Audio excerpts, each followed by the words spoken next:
Good morning! So, today is Sunday and sayo ko nagmata kay mag-prepare ko para magsimba and kitanaw na ko ang weather today is still nagasnow gihapon. So, dapat good March na, dapat spring season na. So, anyways, nag-prepare na ko sa ko ang init tubig kay maligo na ang kandingon.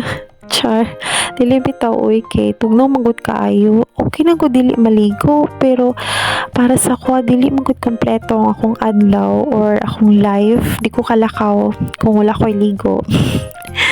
Char, so mo to pa tulong na kong simbahan. Nakita na ko ni siyang Our Lady of the Rosary Parish there sa Kazakhstan and happy kayo ko kay nakakita ko Catholic Church. Ay, salamat. Makasimba na chutpud ko, makameditate na pud ko, makapasalamat ko sa Ginoo sa tanang grasya na gihatag niya sa akong family o sa ako adiri. Protection as well na nag-work ko abroad o sa